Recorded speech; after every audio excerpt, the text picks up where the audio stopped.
Fire! Holy shit.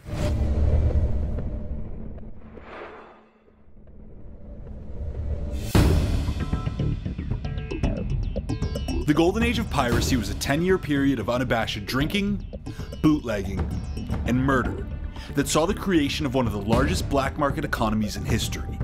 Firepower, intimidation, and a little bit of lunacy was their currency in life, and the Bahamas and Jamaica were their adopted homes. We set off for the Caribbean to get a taste of the pirate life that was far removed from the carefully manicured Hollywood depiction. At their zenith, they brought three empires nearly to their knees and cut off commerce, and they had a very good time doing what they were doing. One of the most notorious and violent was Charles Vane, who truly embodied the brutality of the times, dealing in death with a wide assortment of weaponry. We found a Florida-based weapons expert who knew the tools that Vane and his cohorts used to terrorize the seas.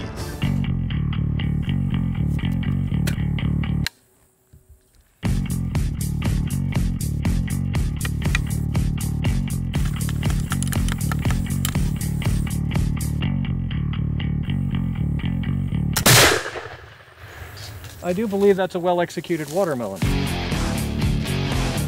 This is Michael O'Hara, an historical weapons expert with a specialty in pirate-era firearms. This would be the deck-clearing device that would be the most popular. Charles Vane would love this thing. Of all the pirates in the golden age of piracy, Charles Vane had to be the most violent and fearsome of the lot. He had no reservations about torturing people and using force even in situations where he didn't need to. That type of weapon would be the perfect weapon for somebody as brutal as Charles Vane, because one shot from that could literally cut a man in half. Just take him across? Literally. Chest to pink mist. This thing doesn't seem like it's fucking around. So how does something like this work? This is with the flintlock. Can you take me through it? Sure. First we would withdraw a cartridge, and this is the bullet that would go with it. So what's in this bullet? That's 100% lead. Just 100% lead, okay. This is a very unpleasant thing to hit someone with. This turns into kind of like a big blob of metal coming into you? Basically a big pancake of lead. Just drop it down? Just drop it down. And you would take the cartridge paper and ram it down on top of the bullet. Just slide it down the barrel and follow with the ramrod. Right. It prevents the bullet from migrating down the barrel as you're carrying it, because you'll create an airspace here, and that could cause a barrel failure. And what happens when a barrel failure occurs? Well, you have bits of barrel everywhere, and Oh, so it's not like it doesn't go off, it explodes. it explodes. And that's a bad thing. Now you have a loaded firearm. Is there any trick to aiming? Holy shit. I missed. Apparently there are some perils to shooting these things. First time shooting, not so successful. So how often does that happen to people? Not terribly often. I need another bandage. The one is not going to be enough here. In all honesty, I thought that a little flintlock pistol would have the kick of a toy gun. Instead, it ripped my finger open. And it made sense that a little blood is all in a day's work for a pirate.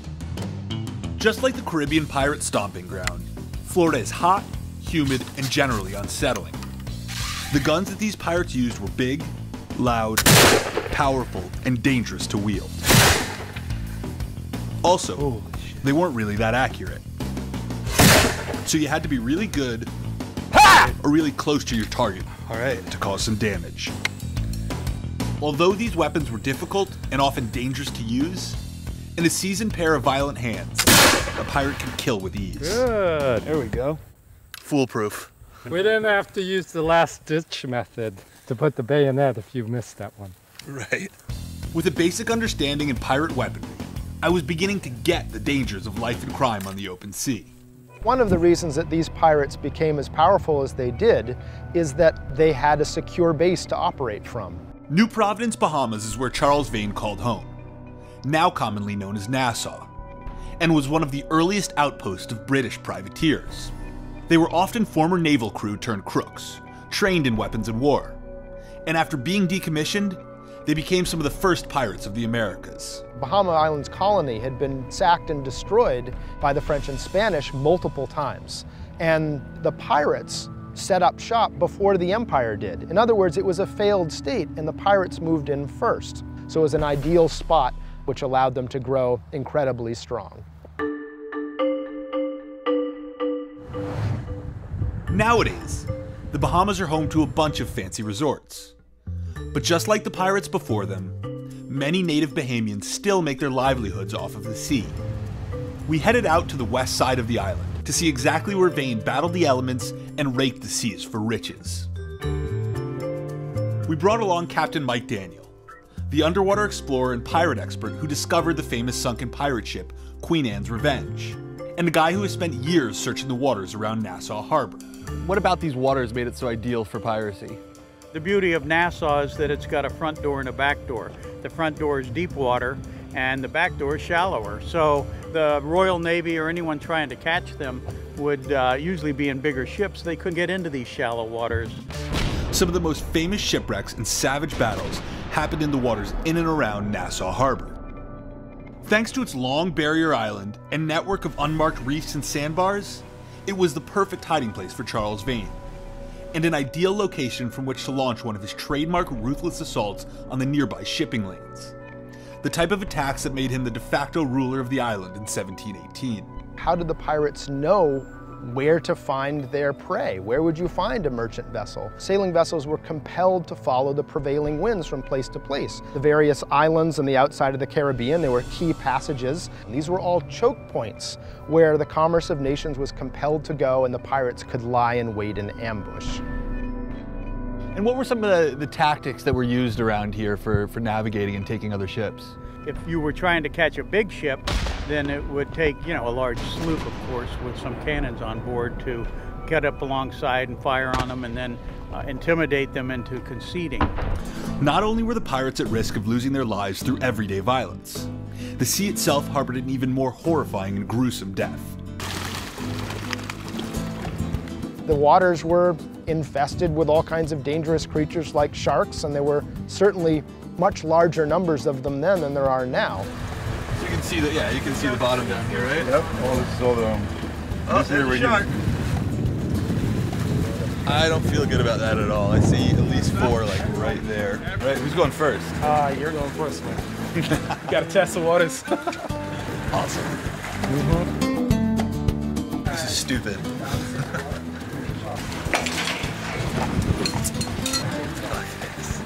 Just sit back and relax. Yeah, feeling super relaxed.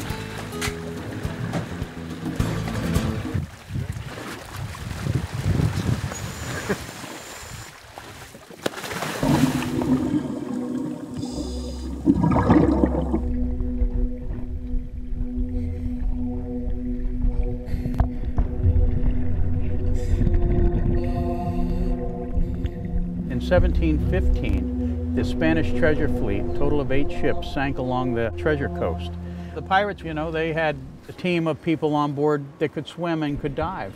So divers went down in 50 feet of water and recovered all of those cannons, as well as probably 80% of the treasure that had been on board. A lot of times, the lowest ranking crew members were sent down to dive for treasure, and we were getting a good sense as to why. It was 40 feet of water with a full tank of air, and 3 chainmailed bodyguards around me, and I was still completely freaked out. You didn't have flippers, you didn't have a mask, you had some form, hopefully something you could see through. You go down, you stick your hand in a hole and a moray eel grabs you, or a barracuda or a shark. One can only imagine how a half-drunk pirate in a makeshift air bubble must have felt blindly groping around the sea floor.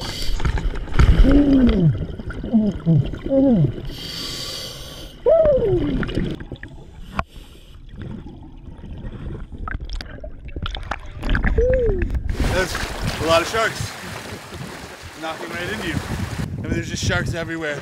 I couldn't imagine doing that without all this. Whew. If you're signing up for a merry life and a short one, you're assuming that if you go into piracy, the chance that your life is going to be cut short by storm, naval action, or the hangman's noose is pretty high. And so when they were going off in piracy, in a sense, they were already accepting death, laughing in death's face. We're going to go break all the rules anyway, and we're not afraid. You're basically saying, we don't fear death because we're already allied with death and have made peace with it. It was becoming clear that what many now consider a paradise was anything but for those who lived under the thumb of Charles Vane and the pirates. But even with the unseen dangers and violence lurking at every turn in the Bahamas, it was decidedly worse 300 miles to the south in the black market hub of Port Royal, Jamaica. where Charles Vane eventually met his death.